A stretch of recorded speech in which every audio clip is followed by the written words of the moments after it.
Kabut pekat menyelimuti halaman belakang klan Qi. Tempat semua sampah dan bangkai binatang dibuang. Di tengah tumpukan kotoran dan bau busuk itu, seorang pemuda kurus dengan tubuh penuh luka tergeletak setengah sadar. Dialah Qianlu. Anak yang semua orang di klan itu yakin tak layak hidup sejak lahir.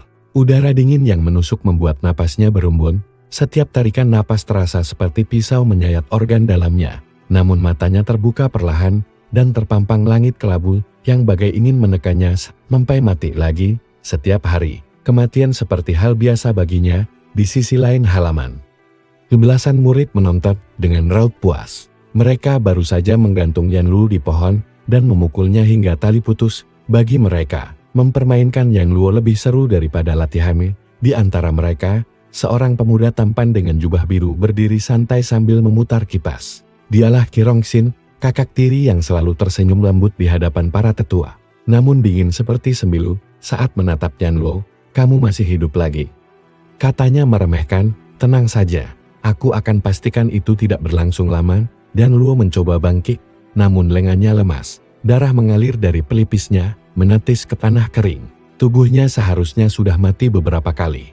Tapi ada sesuatu yang selalu menahannya di antara hidup dan mati, sesuatu yang bahkan ia sendiri tidak mengerti. Saat Rongxin melangkah mendekat, tiba-tiba sebuah suara tua dan serak terdengar dari balik pagar bambu.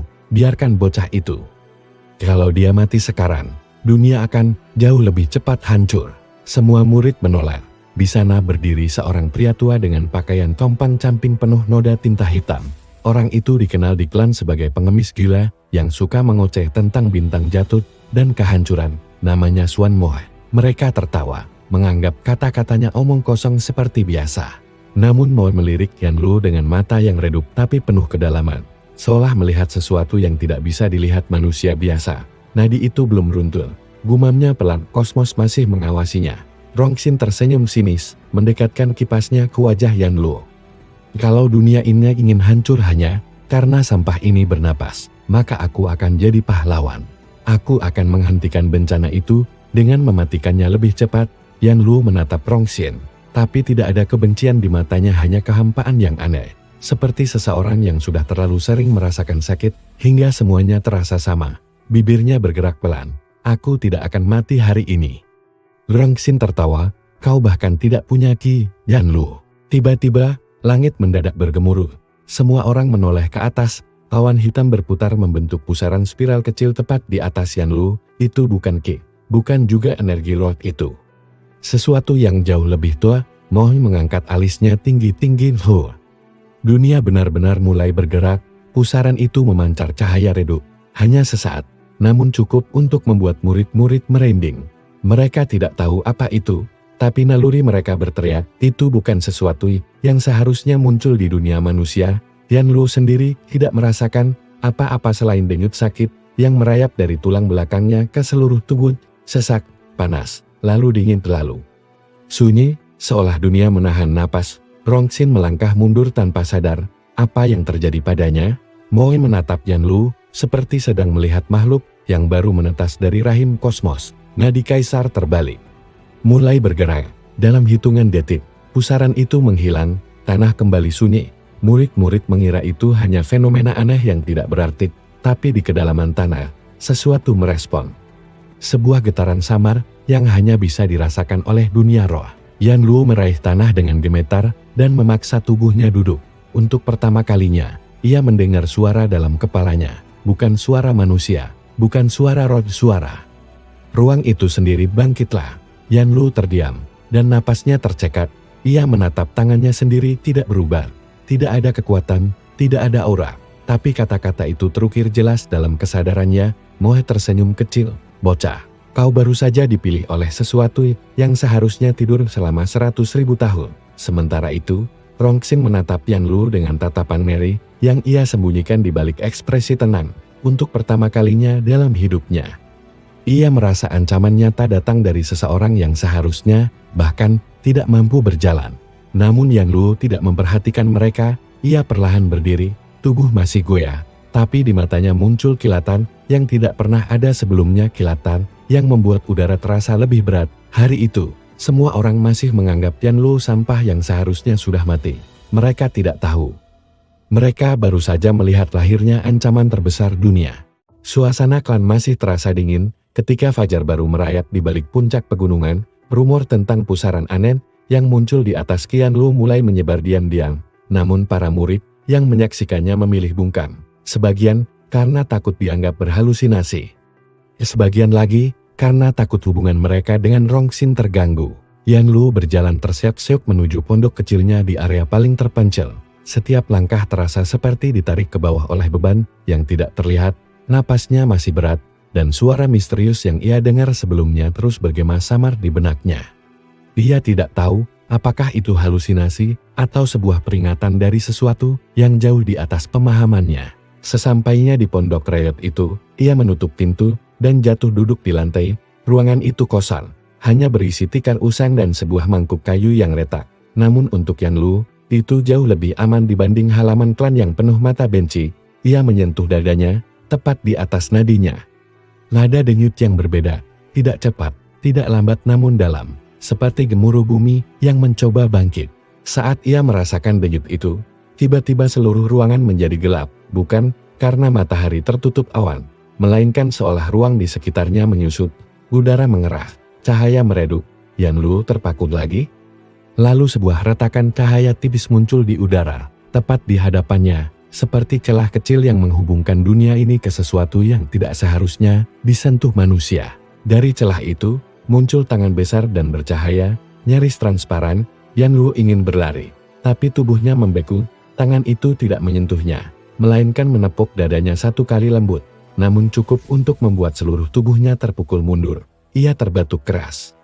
Darah mengalir dari sudut bibirnya, namun di dalam dirinya, sesuatu terbangun. Tangan itu menghilang, dan ruang kembali normal.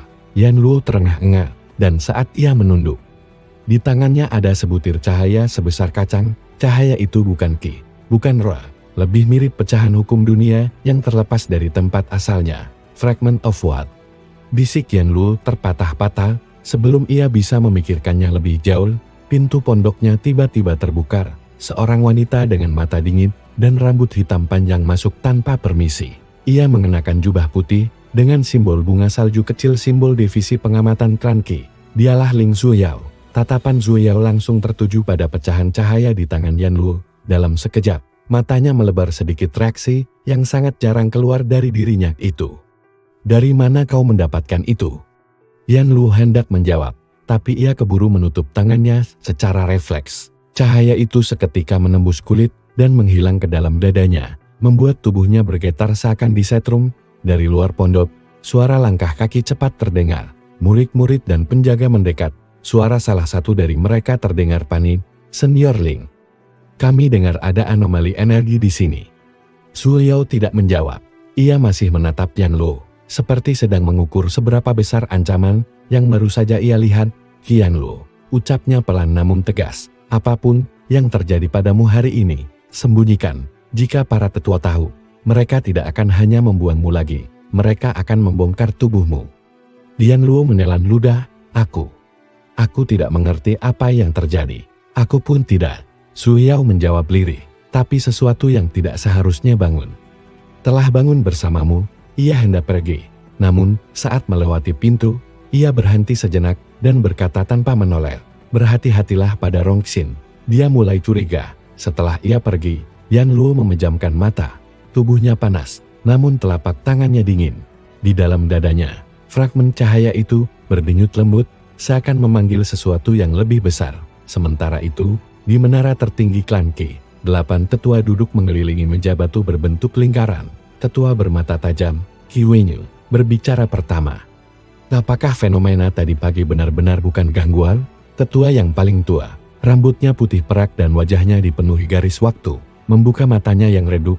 Dialah Mu Qianhai, salah satu dari orang paling berpengaruh dalam klan. Bukan gangguan, katanya tegas, itu jejak. Sesuatu yang pernah menyebabkan dunia kita runtuh 2 era lalu.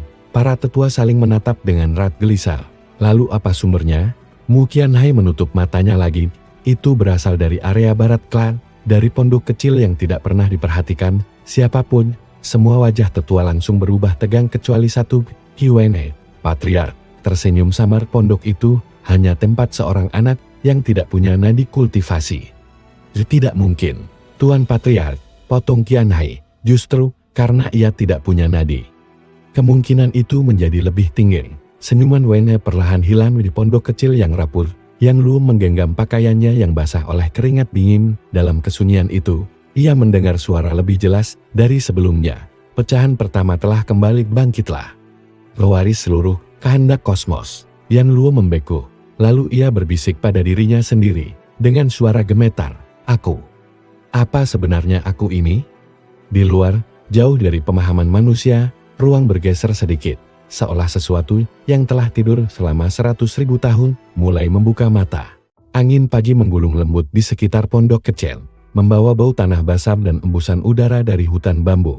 Namun bagi Qian Luo, dunia terasa jauh lebih sunyi dari biasanya, sunyi dengan cara yang membuat bulu kuduk berdiri. Fragmen cahaya yang masuk ke tubuhnya terus berdenyut perlahan. Seakan sedang memetakan organ-organ dalamnya. Ia meraba dadanya, merasakan kehangatan samar. "Apa kau hidup?" gumamnya pada dirinya sendiri. Tiba-tiba, seluruh ruangan bergetar ringan. Retakan cahaya kecil muncul lagi, tapi hanya sekejap, seperti kilasan memori kuno. Meski begitu, itu cukup membuat jantung Yan Luo melonjak panik. Ia bangkit dan membuka pintu pondok, berharap udara luar bisa menenangkannya. Namun begitu kakinya menyentuh tanah, dunia sekelilingnya berubah. Tidak sepenuhnya, tapi cukup untuk membuatnya bingung. Bayangan orang-orang yang berjalan di kejauhan bergeser, berlipat seperti pantulan pecah. Rumput di bawah kakinya memanjang, mengarut, lalu kembali normal hanya dalam satu kedipan mata. Yan Luo menatap tangannya sendiri. Apa aku memengaruhi sesuatu? Namun sebelum ia sempat memahami lebih jauh, sebuah benda kecil jatuh dari langit, sepotong bulu hitam besar, panjang, dan mengeluarkan aura yang membuat udara di sekitarnya merapat. Bulu itu menancap ke tanah di depan Yan Luo, tidak terbakar, tidak berubah, hanya diam. Yan Luo berjongkok mendekat. "Bulu apa ini?" Saat jarinya hampir menyentuh, seseorang menepaknya keras dari samping. "Jangan sentuh." Suara itu terdengar tajam. Yan Luo tersentak mundur. Di hadapannya berdiri Ling Suyao, wajahnya yang biasanya tenang kini dipenuhi rasa tegang. Ia memeriksa bulu hitam itu tanpa menyentuhnya. Mata birunya menyipit penuh kewaspadaan. "Ini bukan dari makhluk dunia kita, bahkan bukan dari dunia roh. Lalu dari mana?" tanya Yan Luo bingung. Suyao menatapnya dalam-dalam, seolah mencoba membaca sesuatu di balik mata Yan Luo. Bulu ini hanya muncul saat dimensi yang lebih tinggi. Terguncang, Yan Luo merasa udara menjadi sulit dihirup. "Apa itu berarti aku SSST?" Suyao mengangkat telunjuknya. "Jangan bicara hal yang bahkan kau sendiri belum mengerti." Banyak mata mengawasi sekarang. Saat ia berbicara, mereka berdua merasakan kehadiran seseorang mendekat, kuat, tegas, tanpa aura permusuhan, tapi tetap menekan. Dari balik hutan bambu muncul seorang pria tua dengan langkah ringan. Mu Qianhai, tetua tertua yang dijuluki batu penjaga era. Yan Luo langsung membungkuk kaku. Suyao pun menunduk hormat. Qianhai berhenti beberapa langkah di depan mereka. Tatapannya tertuju pada bulu hitam itu. Ia tidak menyentuhnya, namun hanya dengan memandang, bulu itu bergetar pelan, seperti yang kuduga. Jejak kehampaan malam purba. Yan Luo menatapnya bingung. "Tetua, apa maksudnya?" Qianhai berbalik, tatapannya tajam, menembus hingga tulang. "Qian Luo, apakah kau mengalami sesuatu setelah kejadian kemarin pagi?" Yan Luo terpaku. Suyao menatapnya, memberi sinyal agar ia berhati-hati. Namun Yan Luo tahu berbohong pada Qianhai mustahil. "Ada pecahan cahaya," katanya pelan, "masuk ke tubuhku." Qianhai mengerutkan kening, namun ekspresinya bukan terkejut, melainkan takut. Takut akan sesuatu yang jauh lebih besar dari klan itu sendiri. "Anak ini punya fragmen itu?" gumamnya. Suyao mendengar jelas, dan wajahnya mengeras. "Tetua, fragmen apa?" Qianhai menatap keduanya, lalu berkata lirih, 70.000 tahun lalu, ada seorang penguasa yang membuat seluruh kosmos berlutut. Dia disebut raja dari semua raja. Saat ia mati, tubuhnya meledak menjadi triliunan fragmen kehendak. Semuanya hilang. Atau begitu kita kira. Yan Luo merasa darahnya membeku. Qianhai mendekat. Jika salah satu fragmen itu kembali, itu berarti sesuatu yang tertidur sangat lama mulai bangun. Lalu tetua itu membalikkan tubuh dan berjalan pergi tanpa menambah kata. Langkahnya berat, seperti seseorang yang baru saja mendengar kabar buruk untuk seluruh dunia. Begitu Qianhai menghilang di balik bambu, Zhu Yao menarik napas keras. Yan Lu, kau harus pergi dari klan ini sesegera mungkin. Yan Lu membelalak, apa? Jika para tetua lain tahu apa yang ada dalam tubuhmu, mereka tidak akan melindungimu, mereka akan membelah tubuhmu untuk mengambil fragmen itu. Yan Lu menatap tanah, kebingungan melanda seluruh dirinya. Ia tidak punya tempat lain, tidak punya keluarga, tidak punya kekuatan untuk bertahan di luar klan. Kalau aku pergi, aku akan mati, katanya lirih. Zhu Yao menggenggam bahunya dengan kekuatan mengejutkan. Tetap di sini, kau juga mati. Yan Lu terpaku, namun sebelum mereka bisa bicara lebih jauh, suara langkah mendekat dengan auranya yang sangat familiar, arogan, tenang, dan licik. Pikir Rongxin muncul dengan senyuman tipis. Apa yang kalian sembunyikan dari keluarga sendiri? Ia menatap bulu hitam di tanah, lalu menatap Yan Lu, matanya menyipit, senyumnya menghilang dan di wajahnya muncul ekspresi yang belum pernah Yan Lu lihat sebelumnya, ketakutan yang dipaksa untuk tampak tenang. Yan Lu, bisiknya, apa sebenarnya kau itu? Hening menggantung berat di antara mereka bertiga. Qi Rongxin berdiri mematung, menatap bulu hitam itu dengan wajah pucat yang tidak bisa ia sembunyikan. Bagi seseorang yang selalu bersikap angkuh dan tenang, perubahan ekspresi itu seperti retakan besar di topengnya. Yan Lu menelan ludah, apa yang kau lakukan di sini, Rongxin? Rongxin tidak menjawab, matanya tajam, fokus pada titik tertentu seakan melihat sesuatu yang lebih menakutkan daripada kematian. Tanah di bawah bulu hitam itu tampak berdenyut dalam penglihatannya, seperti sedang disedot oleh sesuatu dari dimensi lain. Ia menggosok matanya, mengira itu ilusi. Namun Zhu Yao tahu bukan. Ia berbisik ke Yan Lu, tanpa melepaskan tatapannya dari Rongxin. Dia juga bisa melihat anomali itu. Ini buruk. Yan Lu tersentak. Maksudmu kepekaannya tinggi, jawab Zhu Yao pendak. Kalau dia melihat apa yang seharusnya tidak terlihat, berarti fragmen itu mulai mengubah struktur ruang di sekitarmu. Rongxin akhirnya melangkah mendekat. Setiap langkahnya berat, bukan karena lelah, tapi karena sesuatu dalam dirinya memberontak untuk tidak mendekati Yan Lu. Yan Lu, ucapnya pelan, apa yang kau sentuh? Yan Lu tidak menjawab, ia sendiri tidak tahu, namun Rongxin tidak butuh jawaban, tatapannya menajam, seketika memancarkan rasa benci bercampur ketakutan. Aku sudah mencurigaimu sejak. Ia berhenti, menggigit bibirnya. Sejak pagi, Zhu Yao bersiap menghadang, tapi Yan Lu mengangkat tangan menghentikan. Sesuatu terasa berbeda dalam dirinya. Dadanya berdenyut, tapi bukan rasa sakit. Denyut itu membentuk pola, seakan ingin mengaktifkan sesuatu. Rongxin mendekat 2 langkah lagi dan tiba-tiba, dunia di sekitar mereka retak seperti kaca. Yan Lu membelalak. Zhu Yao mengeluarkan pisau duri es, sementara Rongxin terhenti dengan tubuh kaku, menatap sekeliling dengan ngeri. Tidak, desisnya, kenapa aku bisa melihat ini? Dalam sekejap, warna dunia menjadi abu-abu. Pohon bambu berubah menjadi siluet kosong, tanah seperti bergelombang, tidak ada angin, tidak ada suara, semuanya membeku. Zhu Yao menoleh pada Yan Lu, ini bukan ilusi ini. Ruang kehendak, ruang apa? Yan Lu bingung, ruang yang terbentuk ketika fragmen kehendak raja mulai beraksi, jawab Zhu Yao cepat. Seharusnya hanya makhluk tingkat tinggi yang bisa melakukan ini, tapi fragmen itu memaksa ruang di sekitar kita berubah. Rongxin mulai gemetar, tidak. Aku tidak mau melihat ini. Yan Lu menatap Rongxin. Untuk pertama kalinya, ia melihat aura kehidupan kakaknya. Bukan sekadar cahaya Qi, tetapi garis nasib samar yang bergerak di sekitar tubuhnya. Retan, terpelintir, dan memudar seperti benang rapuh. Benang itu hancur sedikit setiap Rongxin melangkah ke arahnya. Rongxin, bisik Yan Lu tanpa sadar, benang hidupmu terkoyak. Rongxin menoleh dengan mata melebar, kau bisa melihat itu? Yan Lu tidak menjawab, ia memandangi tangannya sendiri, seakan-akan fragmen dalam dirinya membuka mata lain, mata yang bukan miliknya.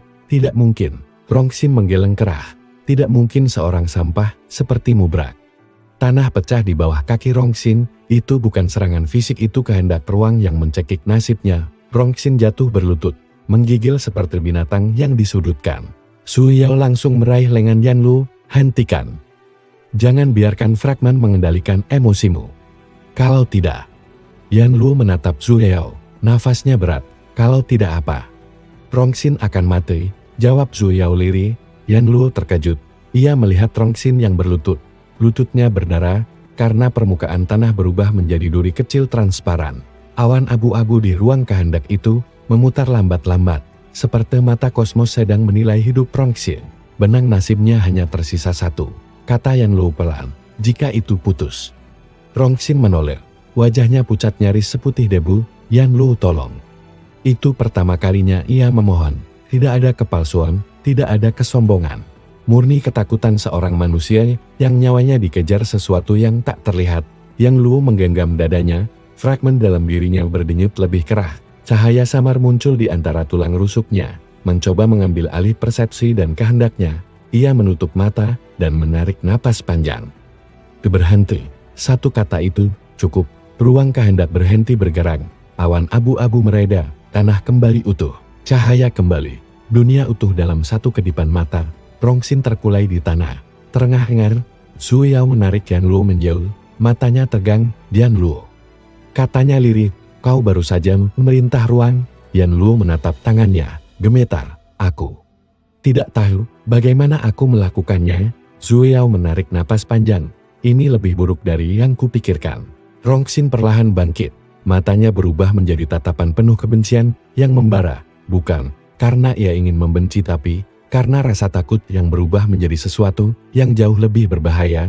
Yan Luo, katanya dalam bisikan penuh dendam, kalau kau bukan manusia, maka aku akan memastikan orang-orang tahu. Yan Luo tersentak. Rongxin, jangan.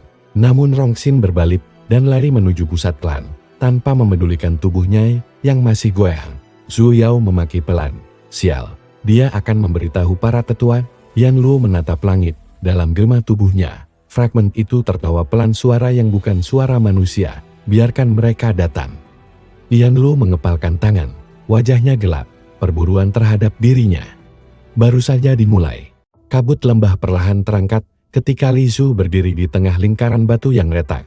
Tubuhnya memancarkan riak energi halus, bukan riak liar yang menggila, tetapi riak yang teratur. Seperti napas makhluk purba yang baru terbangun dari tidur ribuan tahun. Gu Huan menatapnya lama, mencoba memahami apa yang sebenarnya berubah dari dalam diri pemuda itu. Li Zhu mengepalkan tangan, menguji perubahan yang mengalir dalam darahnya. Ia merasakan sesuatu seperti garis-garis tipis yang menyambung dari jantung ke ujung jarinya, alur kekuatan yang tidak pernah ia miliki sebelumnya. Aku. Ia mengembuskan napas perlahan, lalu menatap ke atas. Aku bisa merasakan suara-suara. Gu Huan segera melangkah mendekat. Suara apa? Struktur dunia, jawab Li Zhu tanpa ragu. Kata-kata itu muncul begitu saja, seakan bukan ia yang mengucapkannya. Aliran ki, riak nasib, kemohon kecil dari tanah di bawah kaki kita, seolah-olah semuanya berbisik. Gu Huan membeku. Kemampuan semacam itu tidak seharusnya muncul dari orang yang baru melewati penguatan tubuh tingkat rendah. Itu adalah kemampuan yang bahkan kultivator tingkat langit pun jarang miliki. Sesuatu di dalam warisan yang diterima Li Zhu jelas melampaui logika dunia ini. Namun sebelum ia sempat menanyakan lebih jauh, sosok lain muncul dari balik pepohonan setinggi pria dewasa. Tubuhnya terbungkus baju sirah ringan berwarna abu aran. Namanya Shan Yao, salah satu pengintai elit klan Dingli. Tatapannya tertuju lurus pada Li Zhu. Tanpa emosi, aku mencium riak kekuatan asing, katanya sambil menghunus sabit kurva hitam pekat. Dan klan memerintahkanku memastikan sumbernya tidak mengancam keseimbangan lembah ini. Diki NJ bergeser mendekat dengan senyum dingin. Cocok. Kita lihat, apakah Li Zhu yang baru ini benar-benar mampu bertahan dari satu serangan Shan Yao. Li Zhu mengangkat wajahnya. Tatapannya stabil. Jika kau datang untuk mengujiku, lakukan saja. Shan Yao tidak membuang waktu. Dalam sekejap, ia melompat maju. Sabitnya meluncur, seperti bayangan bulan yang dipaksa jatuh. Serangan itu bukan serangan percobaan, itu adalah serangan pembunuh yang melintas cepat dan tanpa belas kasih. Gu Huan ingin menahan, namun ia berhenti ketika melihat Li Zhu mengangkat satu tangan. Hanya satu tangan, dan udara di sekitar tiba-tiba bergetar. Seakan ada sesuatu yang meremas ruang itu dari arah yang tak terlihat. Sabit Shan Yao berhenti setengah jengkal dari leher Li Zhu, tidak karena Li Zhu menepisnya, tidak karena ia menghindar, tetapi karena ruang di antara mereka tertekuk, membuat serangan itu tersedot keluar dari jalurnya. Shan Yao memucat rapat. Kau mengganggu aliran udara. Tidak, kau mengganggu struktur kecil ruang di sekitarmu. Li Shu menurunkan tangannya. Aku tidak mengganggu apapun. Itu hanya bergerak sendiri. Itulah kebenarannya. Li Shu tidak mengerti bagaimana ia melakukannya, seolah-olah dunia sendiri menolak serangan terhadapnya. Di Qianji mundur 2 langkah. Wajahnya tegang. Ini sudah bukan lagi hal yang bisa ditertawakan. Xian Yao menggeram, mengerahkan semua energi spiritualnya. Jangan besar kepala. Sekali lagi, ia melompat, menebas dari arah berbeda. Menggunakan teknik bayangan cabang yang sulit dibaca, udara terbelah, pepohonan bergoyang, tanah meledak kecil. Li Shu tidak bergerak ketika serangan itu hampir mencapai dadanya. Tanah di bawah kaki Li Shu bergerak sendiri naik membentuk lempengan batu yang menghalangi jalur sabit. Serangan Xian Yao terpental, seolah dunia melindungi Li Shu. Gu Huan menatap fenomena itu dengan mata melebat. Bukan teknik, bukan ki. Itu adalah kehendak alam. Xian Yao terhempas mundur. Tubuhnya terguncang. Kau dikutuk. Bukan, tapi ini. Bukan kutukan ini. Seolah berkah dari sesuatu yang tidak seharusnya hidup di dunia ini. Li Shu memejamkan mata sejenak. Merasakan sesuatu di dalam dirinya merespon kata-kata itu. Bukan suara asing, melainkan gema dalam dari warisan yang ia terima. Aku tidak tahu siapa yang memberiku ini, ujarnya pelan.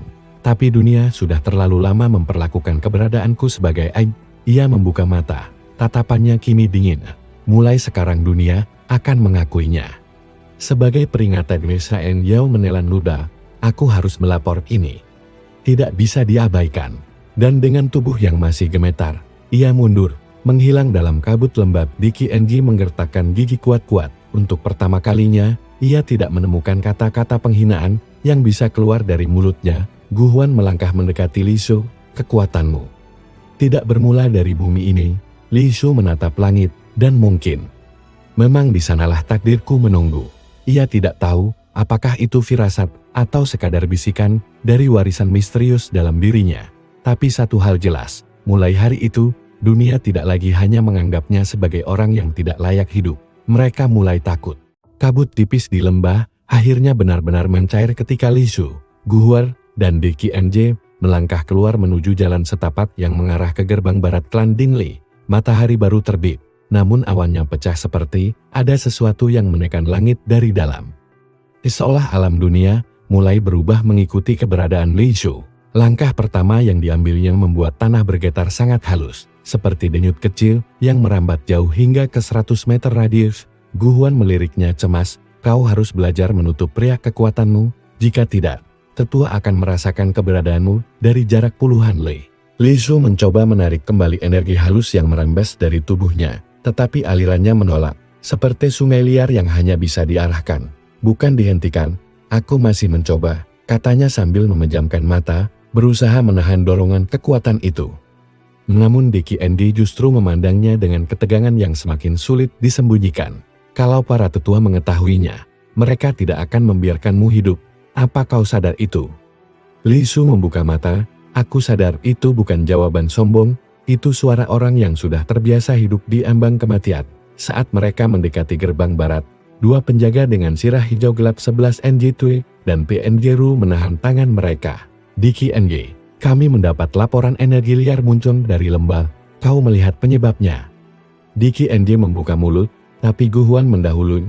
Seekor binatang ki pecah intil. Kami mengatasinya. Ia menatap mereka tanpa berkedip. Nada suaranya stabil dan tidak memberi celah untuk dipertanyakan. 11 NJ Tui mengangguk.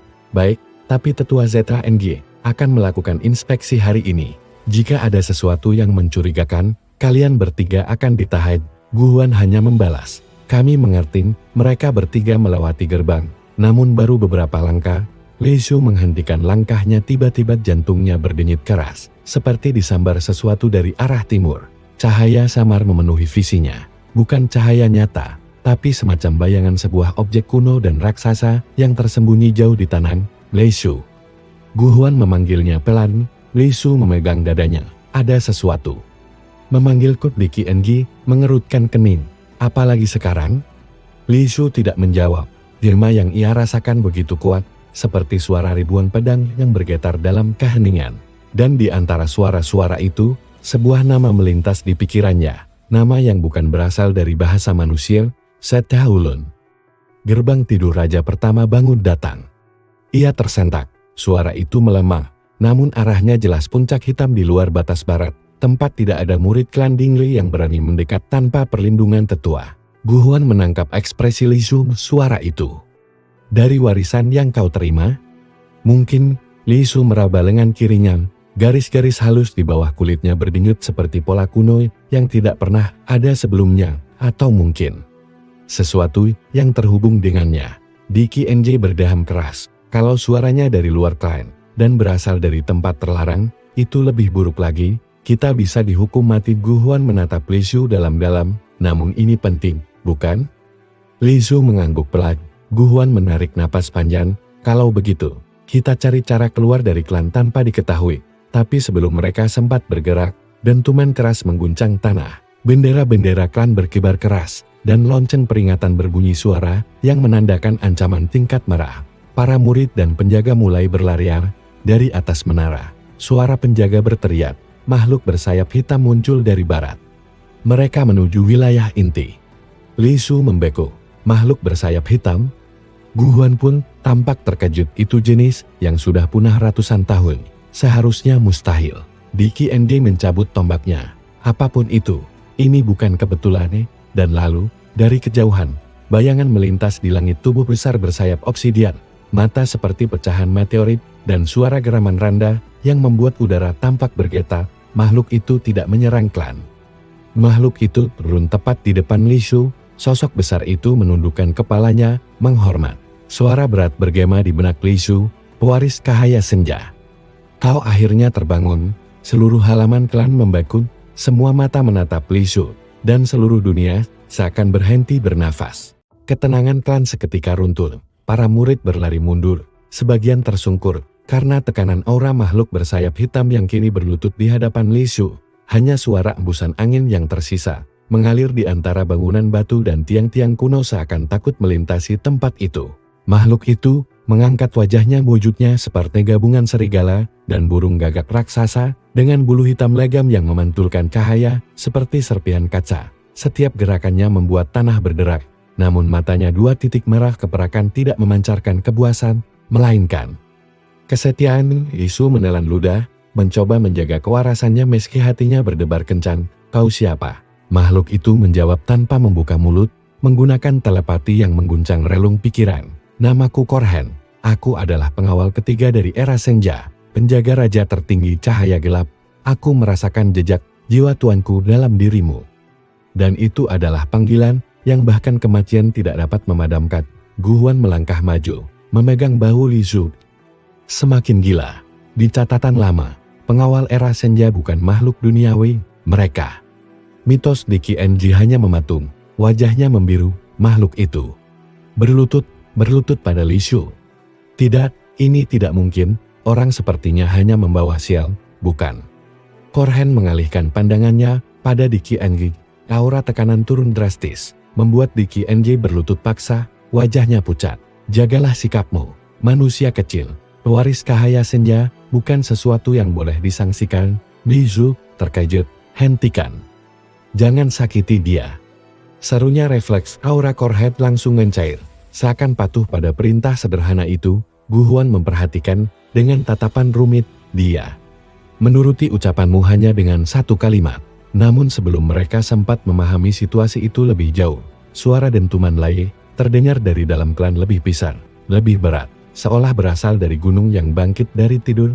Gerbang besar wilayah inti terbuka, keluar dari dalamnya tetua ZHNG. Sosok tinggi berotot dengan jubah emas kusam dan tongkat batu giok. Matanya yang tajam seperti burung elang langsung tertuju pada Li Shu dan makhluk raksasa itu, makhluk bersayap hitam Korhen.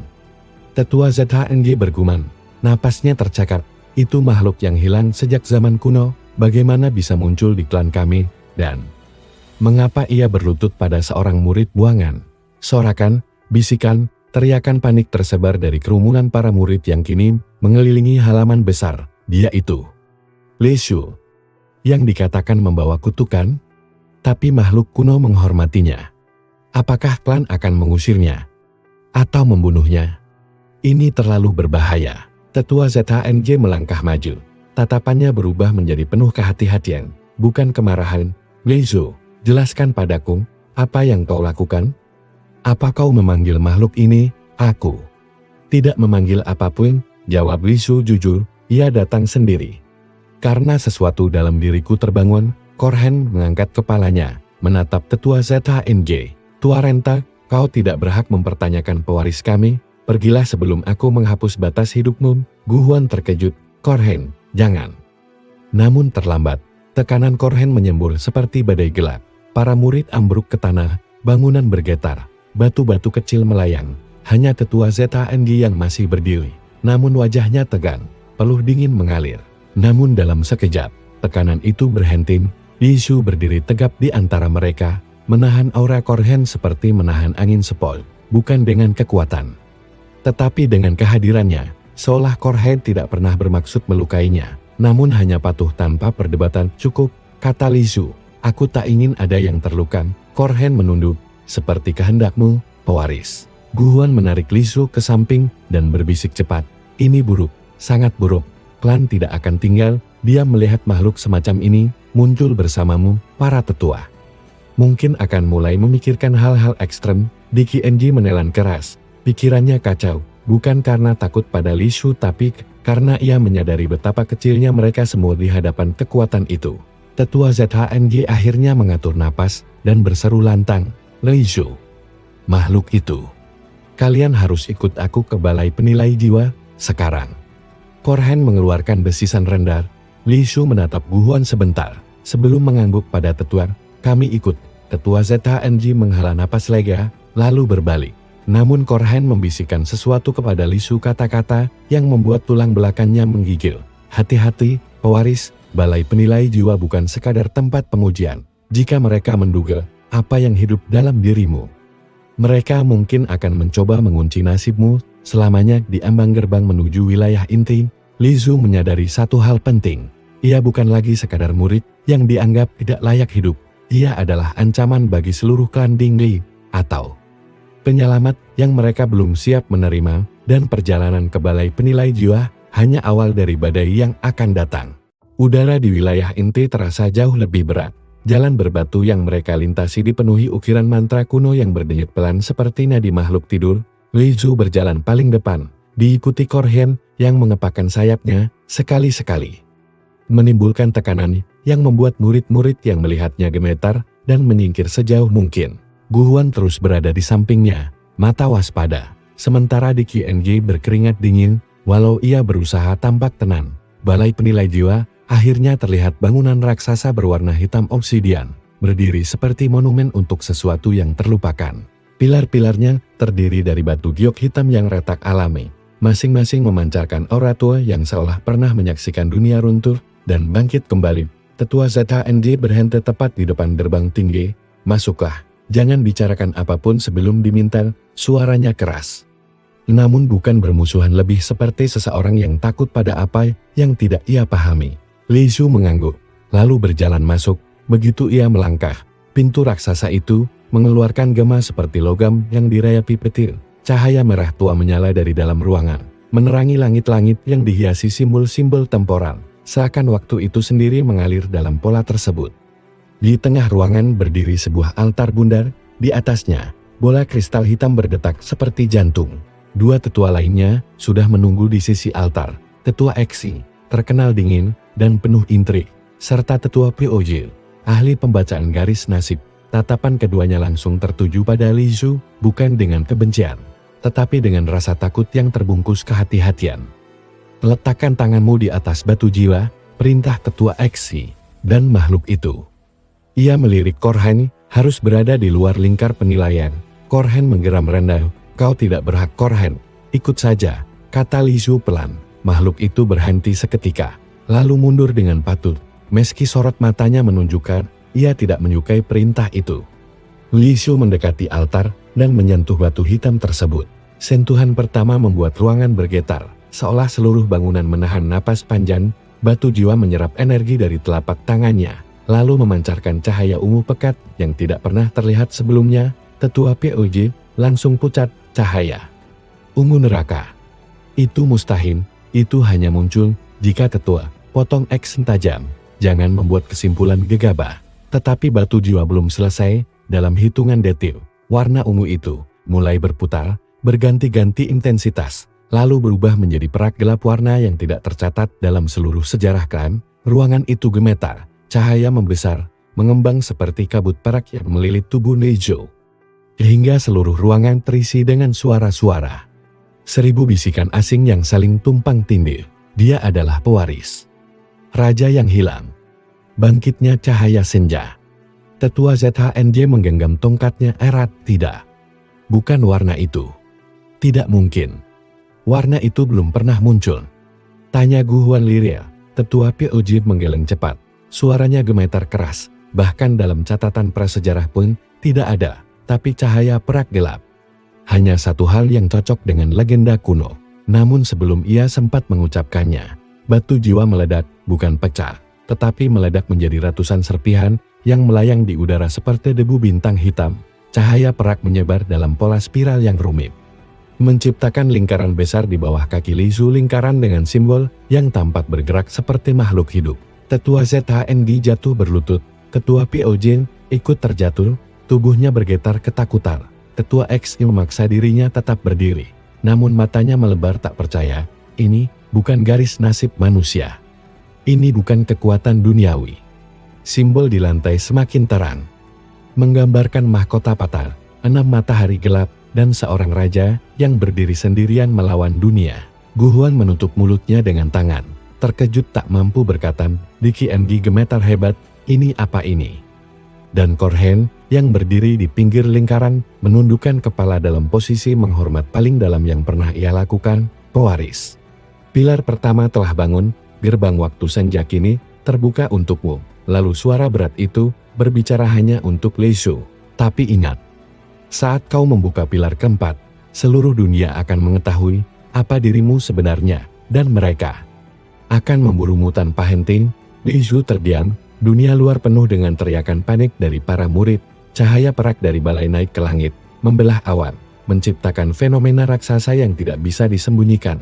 Tetua Xing akhirnya bersuara dengan suara serak. Lisu, mulai hari ini, nasib dunia bergantung padamu, dan klan tidak punya pilihan selain memutuskan apakah kau adalah berkah, ia menelan ludah, atau bencana yang harus dihapus sebelum terlambat. Di balik kata-kata itu, Lisu tahu. Untuk pertama kalinya sejak ia hidup, bukan dunia yang menolaknya, melainkan dunia yang mulai takut padanya. Di tengah malam yang diselimuti kabut tebal, langit merah mengantarkan Wuyin ke gerbang sisi timur kota Tizan. Gerbang itu sudah ditutup, namun 2 penjaga yang mengenali tanda di leher mereka simbol sekte pemburu bayangan langsung mundur dan membiarkan mereka lewat tanpa bertanya. Wuyin melirik tanda itu, merasa aneh karena ia tidak pernah membiarkan siapapun menandainya. Tapi tubuhnya seolah menyimpan ingatan yang bukan miliknya. Begitu mereka masuk ke kota, semua terasa berbeda. Warga tidak hanya takut, namun bersembunyi seolah sedang menunggu sesuatu yang mengerikan muncul dari tanah. Langit merah tidak menjelaskan apapun, hanya berjalan cepat hingga mereka tiba di sebuah kuil tua yang sudah retak dan dipenuhi patung-patung tanpa wajah. Saat Wuyin menginjak anak tangga terakhir kuil, lantai bergetar, suara berat muncul dari bawah tanah. Seakan ada makhluk raksasa yang sedang tidur dan kini terganggu. Langit merah menoleh tajam. Ini karena kau. Darahmu membangunkan segel kuno yang bahkan para raja tidak berani sentuh. Wuyin tidak mengerti, tapi tubuhnya mulai panas. Urat-uratnya berubah warna menjadi merah gelap seperti tinta darah yang dididihkan. Ia menggenggam dadanya, tersengal-sengal. Sementara tato samar di lengannya menyala untuk pertama kalinya. Apa ini? Suara lain bergema dari dalam kuil. Bukan suara manusia, bukan suara monster, tapi suara yang mengenal Wuyin lebih baik dari siapapun. Akhirnya kau kembali. Pewaris kehampaan. Suara itu membuat seluruh kota bergetar. Tanah merekat, membentuk garis bercahaya seperti urat bumi menyala. Langit merah segera menarik Wuyin menjel. Namun lantai bawah kuil ambruk, mengungkap lorong hitam gelap yang menghisap segalanya. Dari dalam lorong itu, aura kuno meluap dingin, tapi juga memabukkan. Aura seorang penguasa, aura milik Wuyin. Wuyin memandang ke bawah, dan tanpa ia sengaja, seberkas cahaya hitam keluar dari matanya. Seketika lorong itu berhenti menghisap. Dinding-dinding retak kembali menyatu, dan suara dari kegelapan tertawa kecil, kau memang belum bangkit. Tapi esensi Raja Nol tidak pernah padam. Langit merah membeku mendengarnya. Raja Nol, legenda tentang entitas yang tidak diakui surga, tidak dikenali neraka, dan tidak bisa ditentukan apakah ia hidup atau mati. Namun semua klan, sekte, dan kerajaan sepakat, Raja Nol adalah makhluk paling berbahaya yang pernah menginjak 3 dunia, dan kini, kata suara itu. Wu Ying adalah pewarisnya. Wu Ying menelan ludah, tapi sebelum ia bisa bertanya, cahaya merah membelah langit. Belasan siluet muncul di atas awal. Mereka bukan sekte biasa. Mantel mereka berlapis sisik perang, dan wajah mereka ditutupi topeng naga. Mereka adalah Duan Lang, pemburu garis darah terkuat di benua. Pemimpinnya turun perlahan sambil membawa lembing kristal. Tang Wuyin, ujarnya datar, atas perintah Kaisar Bawah Tujuh, kau akan diseret hidup-hidup. Darahmu terlalu berbahaya untuk dibiarkan mengalir. Langit merah langsung menarik pedangnya. Bahkan kalian datang, berarti rumor itu benar. Kalian takut dia bangkit kembali. Pemimpin Duanlong menunjuk Wu Ying, bukan takut, kami hanya tidak ingin dunia berakhir untuk kedua kalinya. Wu Ying merasakan tubuhnya kembali diambil alih oleh panas yang memuncak. Matanya bergetar, menyala merah. Suara dari kegelapan berbisik lembut di kepalanya, kau ingin selamat. Kau ingin tahu siapa kau sebenarnya, maka buka kuncinya. Biarkan dunia nol berdenyut lagi melalui darahmu. Wu Ying terengah, kalau aku buka, apa yang akan terjadi? Bisikan itu tertawa lembut, namun menggema seperti ribuan suara. Sederhana, semua raja akan berlutut. Langit merah menatap Wu Ying, cemas namun siap. Para pemburu Duanlong sudah mengarahkan lembing mereka. Kota Tisen menahan napas, dan untuk pertama kalinya, Wu Ying merasakan sesuatu bangkit dari dalam dirinya, bukan kekuatan, tapi sebuah kehendak kuno yang seolah selama ini tertidur menunggu momen tepat. Ia membuka matanya lebar, baik. Kalau dunia ingin memburuku, aku akan mendengarkan darahku. Langit pun pecah, Anda bilang. Ledakan cahaya merobek malam saat Wu Ying membuka matanya sepenuhnya.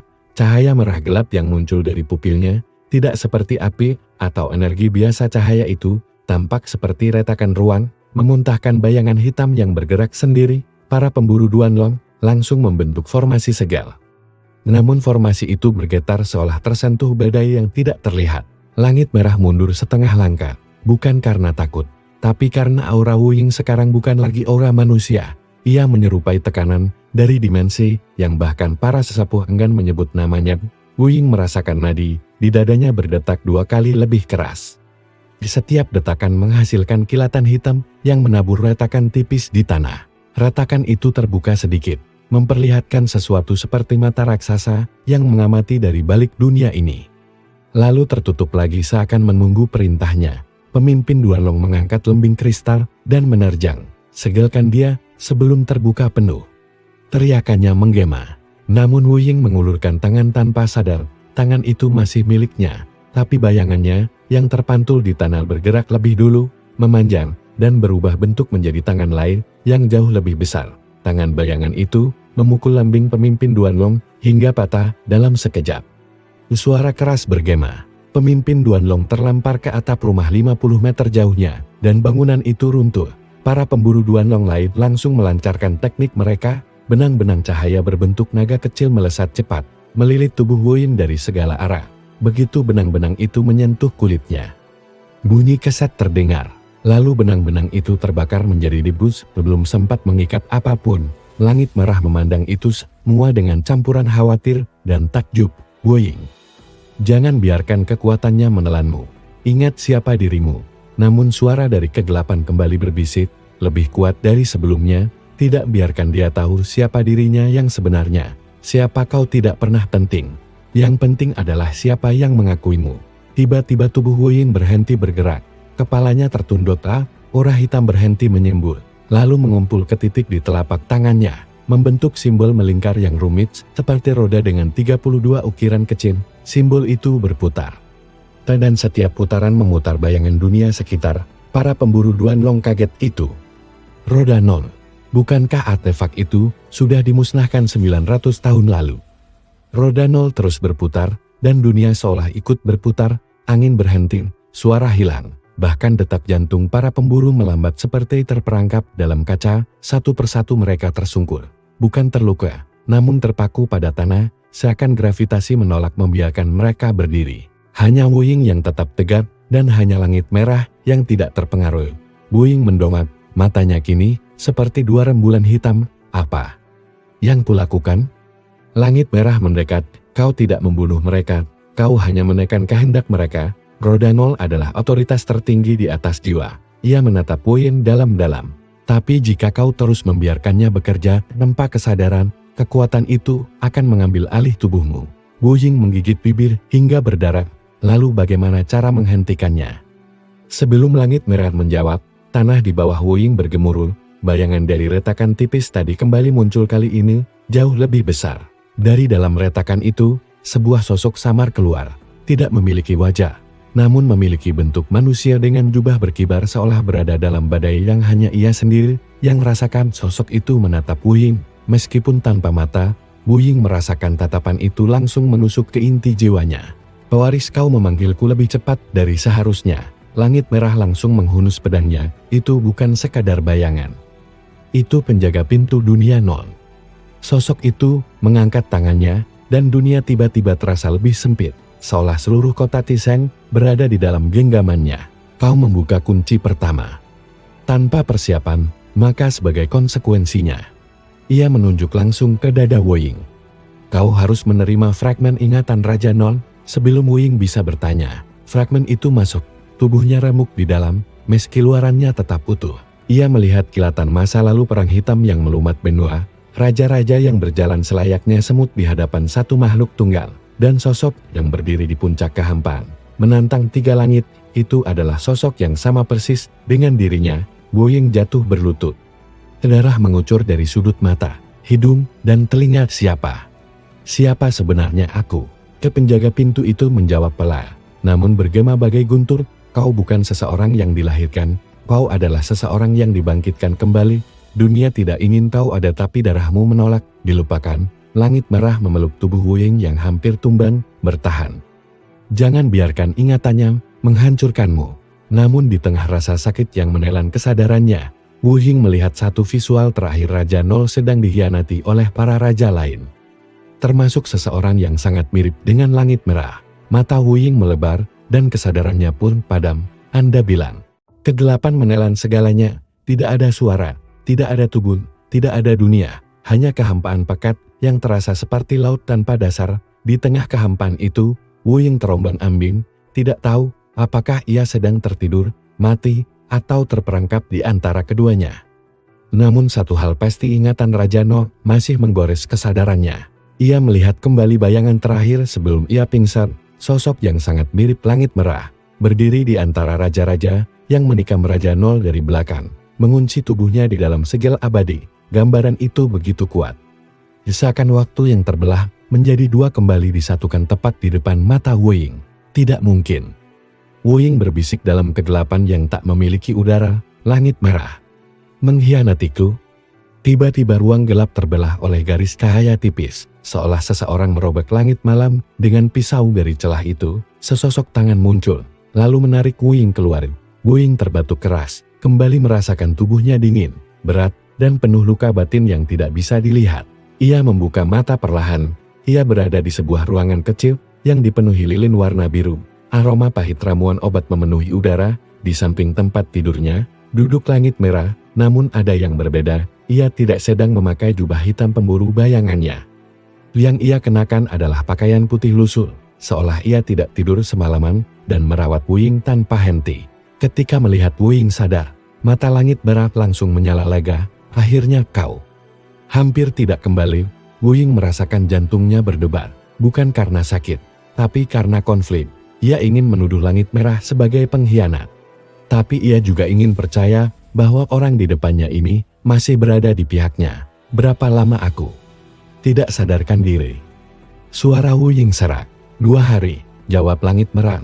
Setelah fragmen ingatan masuk ke tubuhmu, semua energi di sekitar kota kacau. Para pemburu Duan Long mundur. Tapi hanya karena mereka mengira kau akan mati sendiri. Aku syarat kau ke tempat persembunyian ini. Wu Ying menatapnya tanpa berkedip. Kenapa kau menyelamatkanku? Pertanyaan sederhana itu membuat langit merah terdiam. Raut wajahnya berubah sedikit, tidak sedih, tidak marah, tapi seolah menyimpan sesuatu yang tidak bisa ia katakan. Aku berutang padamu, jawabnya akhirnya, dan aku tidak ingin utang itu menjadi kutukan yang terus mengejarku. Wu Ying merasakan ketidaknyamanan, kata-kata itu terdengar jujur. Tapi ingatan Raja Nong tidak bisa bohong. Ia melihat langit merah, atau seseorang yang sangat mirip dengannya mengkhianatinya di masa lampau. Sebelum Wu Ying bisa bertanya lebih jauh, pintu ruangan bergetar keras, brak. Seseorang menendangnya dari luar, debu berterbangan, lilin padam satu persatu. Dari ambang pintu, seorang wanita muda masuk, rambutnya lurus panjang dan warnanya abu-abu kebiruan. Matanya berkilau seperti kaca obsidian. Ia membawa kotak logam di punggungnya dan mengenakan pakaian tempur tipis. Namanya adalah Shen Yuelan, anggota klan Shen yang terkenal sebagai pemburu penyimpangan realitas. Satu-satunya klan yang mengetahui sebagian sejarah Raja Nong. Akhirnya kutemukan kalian, tujarnya dengan suara datar namun mengancam. Ia menatap Wu Ying seperti menatap sesuatu yang seharusnya tidak ada. Tang Wu Ying, kau tidak boleh hidup lebih lama lagi. Langit merah langsung melangkah maju, menahan pedangnya. Shen Yuelan, ini wilayah netral, kau tidak boleh membawa misi klanmu masuk. Yuelan mengangkat alis. Jika yang harus kubunuh adalah pewaris Raja Nong, tidak ada tempat yang netral. Wu Ying bangkit perlahan dari tempat tidurnya, tubuhnya gemetar, tapi auranya tetap menekan sekeliling. Kenapa klan Shen sangat ingin membunuhku? Yuelan melemparkan sebuah gulungan ke lantai, gulungan itu terbuka sendiri, memperlihatkan lukisan kuno yang nyaris pudar. Di lukisan itu tercetak wajah Raja Nong. Dan di sampingnya, wajah lelaki muda yang mirip Wu Ying, hingga tidak bisa dibedakan. Kau bukan manusia biasa, kata Yuelan dingin, kau reinkarnasi dari bencana yang hampir memusnahkan 3 benua. Jika kau bangkit lagi, sejarah itu akan terulang. Suasana makin menegam, namun sesuatu pada lukisan itu membuat Wu Ying terpaku. Di sudut lukisan ada sosok lain. Siluet samar seorang pria, siluet itu sangat mirip dengan langit merah. Wu Ying menatap langit merah dengan mata tercekat. Kau ada dalam ingatan itu. Dalam pengkhianatan itu, langit merah terdiam, tangannya gemetar. Yuelan tertawa pendek. Jadi kau sudah melihat fragmen itu? Bagus, setidaknya kau mengerti mengapa dunia ingin menghapusmu. Wu Ying maju setengah langkah, meski tubuhnya goyah. Langit merah, katakan yang sebenarnya. Langit merah menutup matanya sejenak, lalu membuka lagi dan tatapan itu tidak lagi sembunyikan apapun. Baik, aku akan memberitahumu tentang masa lalu, tentang pengkhianatan, tentang Raja Nong, dan tentang peranku dalam semuanya. Ruangan itu seketika terasa lebih sempit, udara makin berat. Yuelan bersiap menyerang. Wu Ying bersiap mendengar kebenaran, dan langit merah akhirnya bersiap membuka rahasia yang selama ratusan tahun terkunci rapat. Episode berikutnya akan membuat segalanya berubah. Suasana dalam ruangan seolah membatu, lilin biru yang tersisa menyala dengan goyah, seakan takut mendengar apapun yang akan keluar dari mulut langit merah. Shen Yuelan berdiri dengan tangan di gagang senjatanya, siap menyerang sewaktu-waktu. Namun matanya terpaku pada langit merah, seakan mengantisipasi pengakuan yang bahkan klannya tidak sepenuhnya miliki. Langit merah menarik napas. Ya, aku ada dalam ingatan itu, katanya perlahan, namun tidak seperti yang kau pikirkan. Wu Ying menatapnya, pupilnya sedikit melebar. Di balik rasa marah dan bingung, ia ingin percaya, namun ingatan Raja Nong terlalu jelas, terlalu menyayat. Bicara. Di suaranya terdengar dingin, lebih dingin dari sebelumnya. Langit merah menatap lantai beberapa detik sebelum akhirnya mendongak. Aku bukan manusia, dan aku bukan pengkhianat dalam arti yang kau lihat. Yuelan mendengus. Tentu saja, kau bukan manusia, kau adalah proyeksi cermin. Klan langka yang mampu meminjam wajah siapapun yang mereka lindungi, atau lawan. Wu Ying terkejut. Apa maksudnya? Langit merah meletakkan pedangnya perlahan ke lantai, menunjukkan bahwa ia tidak berniat bertarung. Proyeksi cermin bukan sekte, bukan juga ras yang umum. Kami adalah entitas yang diciptakan di dalam retakan dunia. Kami tidak memiliki wajah asli, tidak memiliki nama asli. Wujud kami mengikuti siapa yang kami ikuti, atau kami hianati. Ia menunjuk dirinya sendiri. Ini bukan wajahku, ini wajah penjaga Raja Nong dari 900 tahun lalu. Wu Ying memberikut. Penjaga? Ya, jawab langit merah. Dalam ingatanmu, kau melihat sosok yang mirip denganku menusuk Raja Nong, tapi sosok itu bukan aku. Itu adalah pemilik wajah asli ini, penjaga pribadimu, yang dihianati oleh para raja lain, lalu dipaksa menusukmu dengan teknik pengendalian ilahi. Wu Ying merasakan sesuatu di dadanya meletup campuran lega dan rasa bersalah. Langit Merah melanjutkan, suaranya lirih, aku hanya pewaris bentuknya. Aku menemukan serpihan cermin rohaninya ratusan tahun setelah tragedi itu. Ketika aku bangun, aku mewarisi ingatan dan rasa bersalahnya. Yuelan mencibir, bagus sekali ceritanya. Tapi itu tidak mengubah fakta bahwa wajahmu adalah wajah pengkhianat yang menghabisi dunia. Langit Merah menoleh tajam. Pengkhianatan itu bukan keinginannya, itu paksaan. Kau tahu itu? Shen Yuelan, Ran Shen, yang menyaksikan segel 32 dewa pasti tahu adanya kutukan kendali Taixuan. Yuelan terdiam. Untuk pertama kalinya, ia kehilangan kata-kata. Wu Ying melangkah mendekat, meskipun tubuhnya belum pulih. Langit Merah, kalau begitu, apa tujuanmu mendekatiku? Apa kau mencoba menebus dosa asal pemilik wajah itu? Langit Merah menggeleng pelan, aku mendekatimu karena aku ingin memastikan tragedi itu tidak terulang. Jika kau bangkit sebagai Raja Nol sepenuhnya, dunia mungkin tidak akan punya kesempatan kedua. Jadi kau takut padaku? Ujar Wu Ying pahit. Tentu saja, jawabnya tanpa ragu, tapi aku lebih takut jika orang lain yang menguasaimu. Yuelan akhirnya berbicara lagi, selesai curhatnya.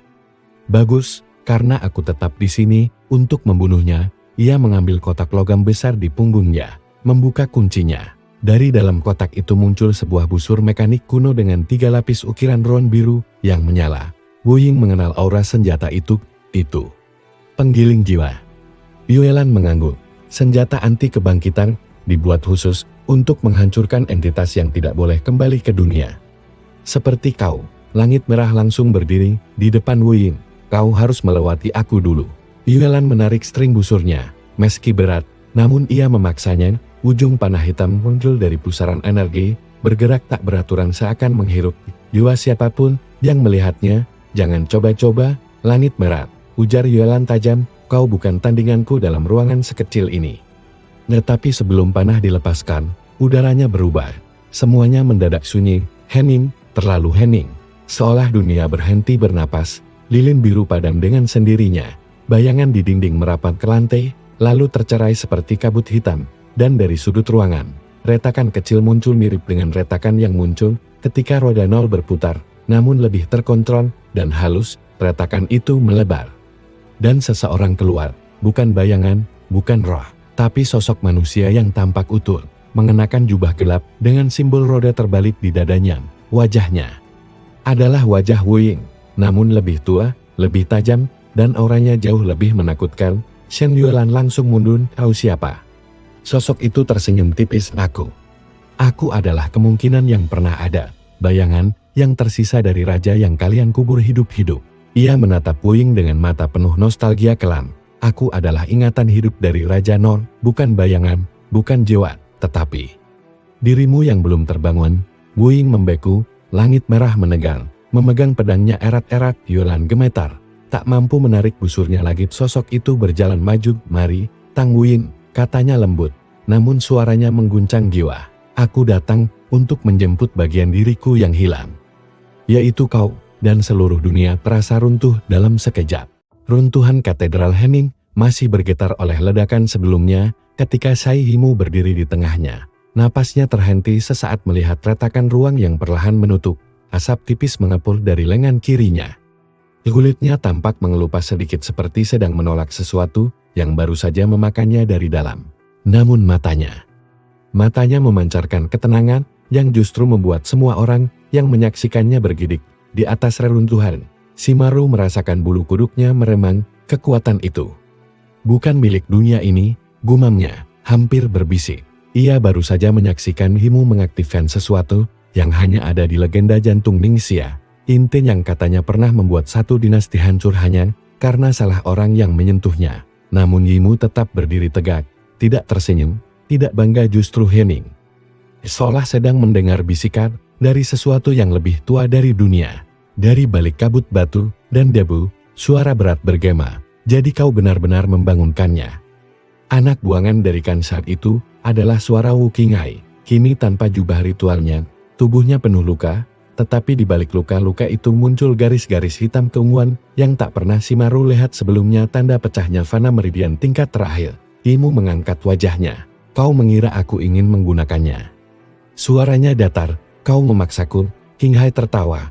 Tawa yang pecah seperti kerikil terseret. Kalau begitu, biarkan aku memaksamu lagi. Seketika ruang runtuh di sekeliling mereka. Bukan hanya angin atau energi yang biasa, tetapi semacam tarikan yang mencabik tulang. Seperti dunia menghisap dirinya sendiri. Batu-batu melayang, langit terbelah di atas katedral, memperlihatkan pusaran merah gelap yang perlahan mengemban. Shimaru ingin bergerak, ingin melompat, ingin berteriak memperingatkan Yimu. Tapi begitu ia memaksakan langkah, lututnya seakan menyentuh laut tekanan. Ia tertekan sampai sulit bernapas. Kau membuka gerbang sangat jauh. Desis Yimu. Suaranya sedikit berubah. Ada gema atau mungkin bayangan suara lain bersamaan dengannya. Wu Qinghai merentangkan lengannya. Gerbang bagi seorang seperti kau.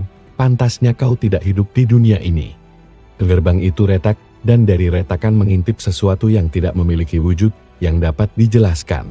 Seolah mata, atau mulut, atau keduanya sekaligus. Rasanya seperti melihat mimpi buruk yang tahu namamu. Yimu menggerakkan jarinya, perlahan, tenang. Namun setiap gerakan jarinya menghasilkan kilatan garis cahaya yang membelah udara seperti tinta ditorehkan pada kertas kosong. Tutup, katanya.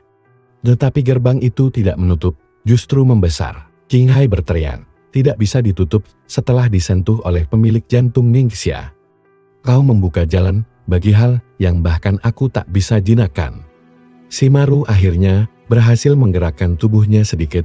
Ia memaksakan langkah, berusaha mendekat pada Yimu, walau dadanya seolah diremukkan gunung. Yimu, apa kau tahu apa yang terjadi? Apa yang kau buka itu? Aku tahu, jawab Yimu, gerbang terkait. Tempat aku dibuang dulu. Shimaru terkejut. Apa? Dari balik gerbang, keluar tangan yang tidak menyerupai manusia, tidak menyerupai makhluk apapun di dunia ini, terbuat dari semacam kabut padat yang terus berubah bentuk. Memanjang lalu memendek lagi, tangan itu menyentuh lantai katedral dan membuat batu berubah menjadi abu. Shimaru menjerit, itu bukan makhluk. Itu hukum dunia lain. Qinghai tersenyum ngeri, itu sebabnya dia tidak layak hidup. Karena dunia lain mencarinya. Karena dia membawa sesuatu yang tak seharusnya kembali. Yimu berdiri diam, tapi jantungnya bergetar hebat. Ada suara dari dalam gerbang memanggilnya, kembali. Suara itu dalam, jauh, dan menuntut, seperti raja yang memanggil bawahannya untuk pulang. Namun Yimu menggeleng, aku tidak kembali ke tempat yang membuangku. Seketika 1000 garis cahaya menembus tanah di sekitar Yimu, membentuk lingkaran rumit yang tampak seperti segel sekaligus tata letak kota. Cahaya itu berdenyut, dan gerbang berhenti melebat. Wu Qinghai memekik, mana mungkin kau? Nah, itu bukan teknik manusia. Memang, jawab Yimu, ini bukan teknik. Ini perintah. Sebuah tekanan baru turun.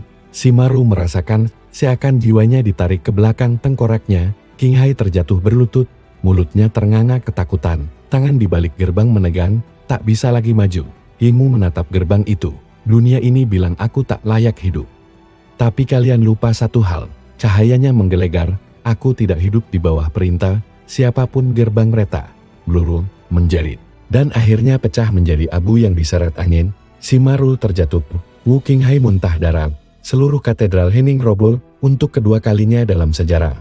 Namun ketika debu mereda, hanya Yimu yang masih berdiri dengan tatapan yang kini tidak lagi sekadar milik manusia, tapi milik seseorang yang mulai mengingat bahwa ia pernah bertahta. Ruangan sempit itu tiba-tiba terasa seperti ruang tak berbatas. Kehadiran sosok yang menyerupai Wu Ying lebih tua, lebih gelap, dan lebih mengerikan seolah menekan dimensi itu sendiri. Shen Yuelan langsung menjatuhkan busurnya. Senjata penggiling jiwa mulai retak hanya karena berada dalam jangkauan aura sosok tersebut. Langit merah melangkah maju, melindungi Wu Ying, namun sosok itu hanya mengibaskan jarinya sedikit. Aka tubuh langit merah terpental ke dinding, terhenti oleh kekuatan tak terlihat. Ia tidak bisa bergerak, seakan tubuhnya dipakukan oleh bayangan dunia lain. Jangan, kata sosok itu tenang. Aku tidak datang untuk melukaimu. Penjaga cermin, kau sudah cukup menderita karena memikul wajah yang bukan milikmu. Langit merah terdiam untuk pertama kalinya. Ia tampak kecil. Wu Ying berdiri, meski lututnya gemetar. Melihat sosok itu adalah seperti melihat cermin dari masa depan. Siapa kau sebenarnya? Tanyanya, bayangan dari ingatan Raja Nol atau aku di masa lain? Sosok itu tersenyum tipis, senyuman yang tidak nyaman untuk dilihat. Aku adalah kehendak yang ditinggalkan Raja Nom ketika tubuh aslinya dipaksa dikubur. Kebencian, amarah, tekad, dan ambisi semua yang tidak bisa ikut terkunci bersama tubuh fisiknya. Ia menyentuh dadanya sendiri. Dalam bahasa dunia, aku disebut Ekaru, kehendak hidup dari raja yang menolak mati. Shen Yuelan berusaha mundur, menjauhi aura yang menggoyang jiwanya. Tetapi Ekaru menoleh dan berkata lembut, "Jangan takut, aku tidak akan membunuhmu, kau terlalu kecil untuk itu." Yuelan langsung pucat. Ekaru kembali menatap Wu Ying dengan mata hitam yang memantulkan ribuan masa lalu. "Kau bukan aku, tapi kau adalah tempatku dilahirkan kembali. Kau partiku yang tersisa, yang terdampar dalam rahim manusia setelah segel dunia gagal menghancurkan seluruh esensi diriku." Wu Ying mengepalkan tangan, "Jadi aku reinkarnasimu?" "Sebagian," jawab Ekaru, "sisanya jiwa manusiamu terlalu kuat untuk dihancurkan." Ironis, itulah sebabnya kau tidak langsung membunuh semua yang mengurungmu. Jiwa manusiamu yang lembut menahan warisan Raja Nol. Wu Ying tersenyum getir. "Kalau begitu, apa maksudmu muncul sekarang?" "Untuk mengambil alih tubuhku, menghapus sisi manusianya." Ekaru menatapnya lama. "Tidak," katanya sambil menggeleng pelan. "Aku datang untuk memperingatkanmu." Kata itu membuat semua hening. Langit merah mengerutkan kening dari kejauhan. Shen Yuelan menahan napas.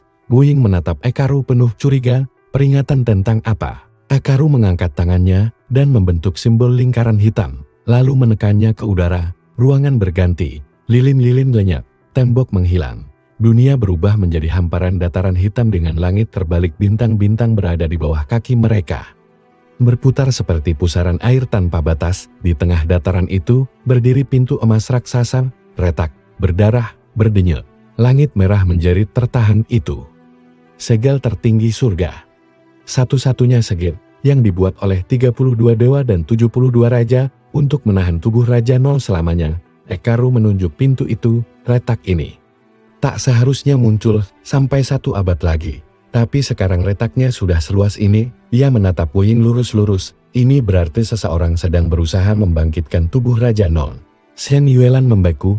"Siapa yang cukup gila untuk?" Ekaru menyeringai. "Bukan siapa banyak." Ia mengangkat tangannya, dan bayangan-bayangan muncul di udara mewujudkan siluet para tokoh besar dunia. Raja Celestial Barat, Baiki Anting Kaisar bawah 7 Dewan Naga Batai Klan Ninmut Selatan, para pendeta dari kuil 7 kegelapan, dan seseorang yang wajahnya membuat langit merah membleku.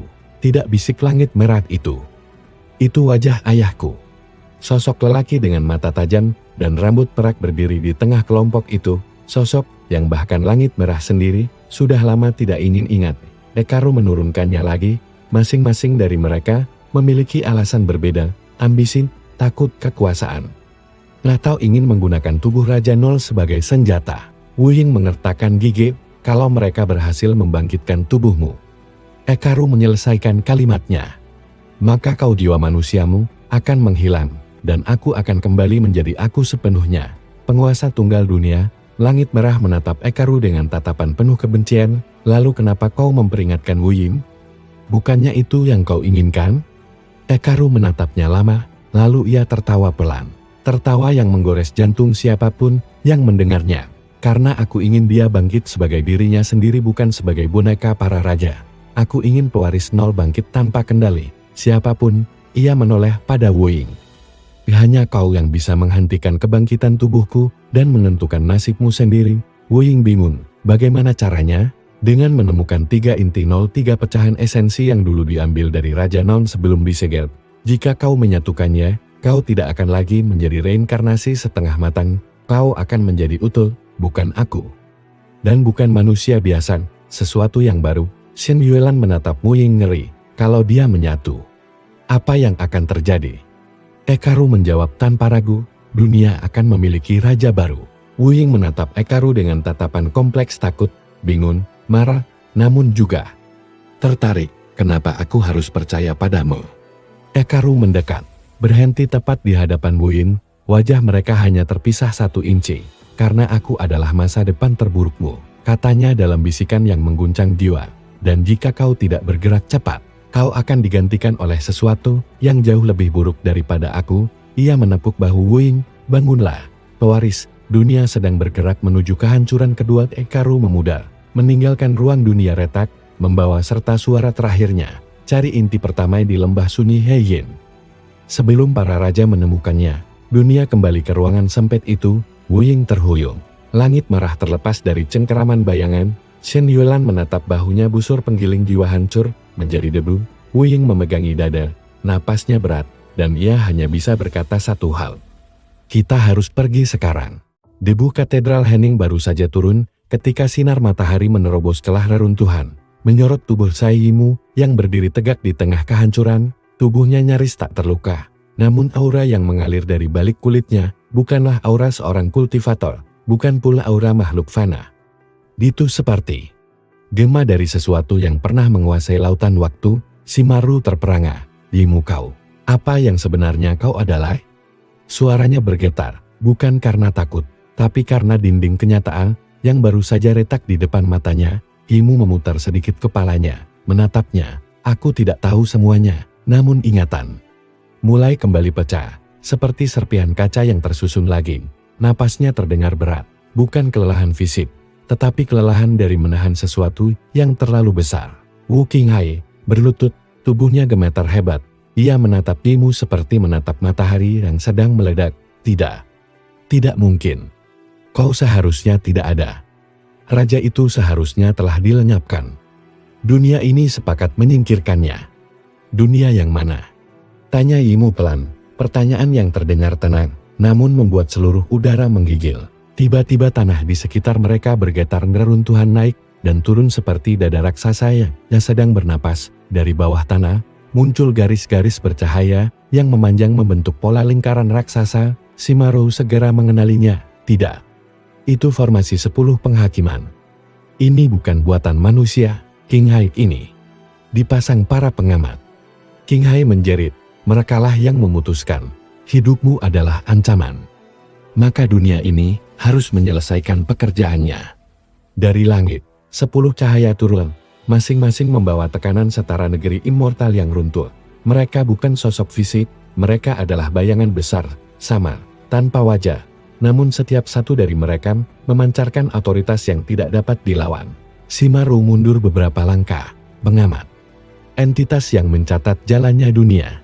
Mereka tidak pernah turun kecuali jika dunia benar-benar terancam, dan mereka semua menatap Yimu. Suara mereka bergema bersama peraja yang dilupakan, yang dibuang keluar batas. Kembalilah ke tempatmu. Yimu mengangkat wajahnya, dan untuk pertama kalinya, ia tampak marah. Bukan marah yang meledak-ledak, tetapi marah yang begitu dalam, begitu diam, sehingga membuat tulang siapapun terasa dingin. Kalian membuangku, katanya dengan nada rendah. Kalian menutup gerbang tempatku berasal, kalian menghapus namaku dari 3 lapisan dunia. Dia menggenggam sesuatu yang tak terlihat dan udara di sekelilingnya langsung retak seperti kaca diinjak. Tapi kalian lupa, lanjutnya, kalian tidak pernah bisa mencabut tahtaku. Pengamat melayang lebih rendah, aura mereka memadat menjadi bentuk perintah mutlak. Tanah pecah, langit melengkung, segala sesuatu menekan Yimu dari semua arah, mencoba menghancurkan wujudnya kembali menjadi ketiadaan. Namun Yimu mengangkat tangan, bukan menyerang, bukan bertahan, tetapi memanggil. Dan dari retakan ruang terdalam, muncul bayangan besar, terlalu besar untuk bisa digambarkan, namun cukup untuk membuat 10 pengamat mundur setengah langkah. Bayangan itu seperti singgasana raksasa yang terbuat dari malam, dari sunyi, dari waktu yang tak mengalir, dan di atas singgasana itu terukir simbol kuno yang bahkan pengamat pun gentar melihatnya. Shimaru menutup mulutnya dengan tangan, tercakik itu simbol kekaisaran tanpa awal. Qinghai terjatuh, menangis ketakutan bedukan. Itu legenda. Legenda yang seharusnya tidak nyata. Yimu menjejalkan napas dalam, dan ketika ia membuka matanya pupilnya tak lagi berbentuk manusia. Kalian bilang aku tidak layak hidup. Seluruh dunia berhenti, angin berhenti, debu menggantung di udara. Tapi kalian lupa. Dulu kalian semua hidup di bawah perintahku. Cahaya hitam silver meledak dari tubuhnya. Bukan ledakan energi, melainkan ledakan otoritas beban yang hanya dimiliki raja tertinggi dunia-dunia. Pengamat menjerit dalam suara yang tidak seharusnya bisa didengar manusia. Tubuh bercahaya mereka retak, goyah, hingga satu persatu hancur menjadi pecahan cahaya yang menguap seperti kabut pagi. Shimaru tersungkur, reruntuhan terangkat, melayang, lalu jatuh kembali, langit kembali biru. Namun dengan retakan tipis-tipis yang perlahan menutup, ketika semua selesai, Yimu berdiri sendirian di tengah keheningan. Cahaya dari singgasana bayangan menghilang perlahan, seakan kembali ke tidur panjangnya. Namun sesuatu berubah, dunia kini mengingatnya kembali. Shimaru mendekat dengan langkah goyah. Yimu, apa yang akan kau lakukan sekarang? Yimu menatap jauh ke cakrawala, ke arah retakan yang perlahan memudar. Aku sudah lama tidak menagih apa yang seharusnya menjadi milikku, jawabnya pelan. Matanya berkilau seperti mata raja yang baru bangun dari tidur ribuan tahun. Sekarang sudah saatnya dunia ini diingatkan siapa penguasanya yang sebenarnya.